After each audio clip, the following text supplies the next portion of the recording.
San Francisco, the late 1960s. It was the era of flower power, of free love, of a cultural revolution spreading across the American West Coast. But behind that peaceful facade and those beautiful ideals, a phantom was slowly taking shape. A nameless, faceless phantom, bringing with it death and terror. He didn't just kill, he played games with the police, with the media, and with the public's fear. He called himself the Zodiac, and more than 50 years have passed. His identity remains one of the greatest, most haunting mysteries in the history of modern crime. To understand the shockwaves the Zodiac sent out, we need to go back to the night of December 20th, 1968, on a deserted road named Lake Herman Road in Benicia, California. Two teenagers, David Faraday, 17, and Betty Lou Jensen, 16, were on their first date. They had parked their car in a secluded spot, a well-known lover's lane. But that fateful night turned into a tragedy. No one knows exactly what happened. All that is known is that another car pulled up. The attacker shot David Faraday once in the head, right next to the car. A panicked Betty Lou Jensen tried to run, but she only made it a few yards before being shot 5 times in the back. It was a cruel, cold-blooded murder with no clear motive. The local police were baffled. There were no witnesses, no leads. The case hit a dead end, seemingly destined to fade away like so many other unsolved crimes.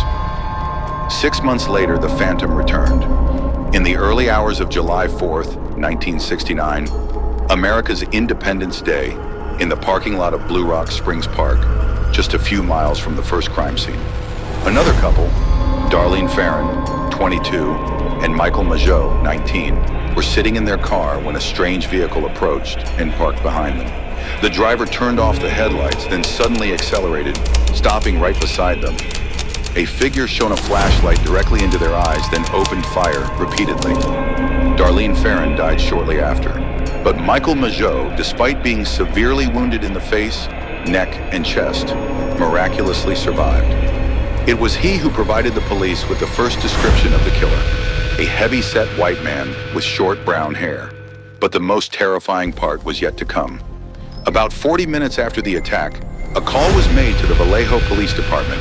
A man's voice came on the line, chillingly calm. "I wish to report a double murder. If you will go 1 mile east on Columbus Parkway to a public park, you will find the kids in a brown car. They have been shot with a 9mm Luger. I also killed those kids last year. Goodbye." He had linked the two crimes himself, and then he began his game. On July 31st, 1969, 3 major San Francisco newspapers simultaneously received nearly identical handwritten letters. The letters began with a declaration, "This is the murderer speaking." He described details of the 2 attacks that only the killer and the police could have known. But more frighteningly, each letter came with 1/3 of a complex cipher. The Zodiac issued a demand: publish this cipher on the front page, or he would kill again over the weekend. The entire San Francisco Bay Area was gripped by fear. The newspapers complied. And just 1 week later, a school teacher couple, Donald and Betty Harden, successfully cracked the code. The message inside sent a chill down the spine of America. "I like killing people because it is so much fun. It is more fun than killing wild game in the forest because man is the most dangerous animal of all. When I die, I will be reborn in paradise, and all the people I have killed will become my slaves." He gave himself a name. At the end of the letter was a symbol, a circle with a cross through it. That was the first time the world heard the name. Zodiac. The Zodiac wasn't just a murderer, he was a man who craved attention, who enjoyed showing off his twisted intellect. His third attack was his most horrifying theatrical performance. On September 27, 1969, at the idyllic Lake Berryessa, 2 college students, Brian Hartnell and Cecilia Shepard, were picnicking when a man approached them. He was wearing a bizarre costume, an executioner-style hood, sunglasses, and a bib on his chest bearing the Zodiac's cross-circle symbol. He told them he was an escaped convict and needed their car and money to flee to Mexico. He tied them up, but instead of robbing them, he pulled out a large knife and stabbed them repeatedly and brutally. Before leaving, he used a pen to write on Brian's car door the dates of his 2 previous attacks and the date of the current one, accompanied by his symbol. Cecilia Shepard died in the hospital 2 days later. But Brian Hartnell miraculously survived and recounted the entire horrific story. Just 2 weeks later, the Zodiac struck again, this time in the heart of San Francisco. He shot and killed a taxi driver named Paul Stein in the affluent Presidio Heights neighborhood. This was an incredibly bold act, but it was also here that he made what might have been his only mistake. A group of teenagers saw him wiping down the cab and walking away.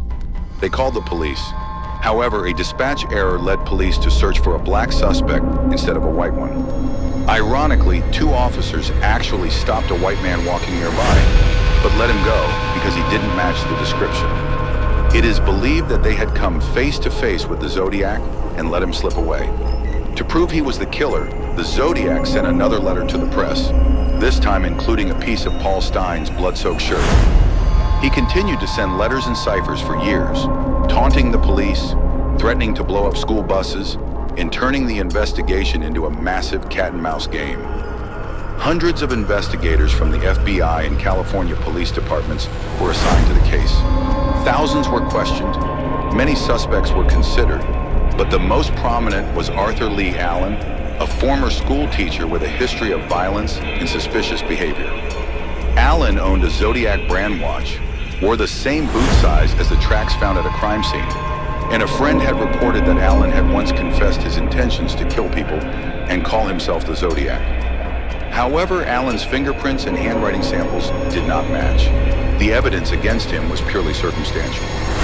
Arthur Lee Allen died of a heart attack in 1992, taking his secrets to the grave. And then, suddenly after 1974, the letters stopped. The Zodiac seemed to vanish into thin air. Had he died? Was he arrested for another crime? Or had he simply been satisfied and decided to stop? No one knows. His silence was even more terrifying than his threats. For decades, the Zodiac case seemed to go cold, but it was never forgotten. Amateur and professional sleuths around the world continued to analyze the remaining ciphers. And in December 2020, a breakthrough occurred. The Z340 cipher, one of the Zodiac's most complex, was solved by an international team of experts after 51 years. Its contents once again revealed the killer's arrogance. I hope you are having lots of fun in trying to catch me. I am not afraid of the gas chamber because it will send me to paradise all the sooner, because I now have enough slaves to work for me. Modern technology, especially DNA analysis, has been applied. Investigators have tried to extract DNA from the saliva on the stamps and envelopes of the old letters, but the results have remained inconclusive, sometimes even contradicting each other. The Zodiac killer case has become a symbol of the legal system's powerlessness against a killer who was intelligent, cunning, and utterly ruthless. More than half a century has passed. The victims are gone. The investigators have retired or passed away, but the biggest question remains: who was the Zodiac? He could have been a neighbor, a co-worker, someone you'd pass on the street every day. Did he live out the rest of his life in anonymity? Or is he still watching us all from a distance, smiling at the secret he has kept so well? Will technology one day be able to pull back this final curtain of secrecy? Or will the Zodiac forever remain a phantom in American criminal history, a reminder that evil sometimes goes unpunished, and that some stories will never have an end? If you want to learn more about other mysterious cases that have shaken the world, please subscribe to the channel and join me in exploring them in our next videos. Thank you for listening.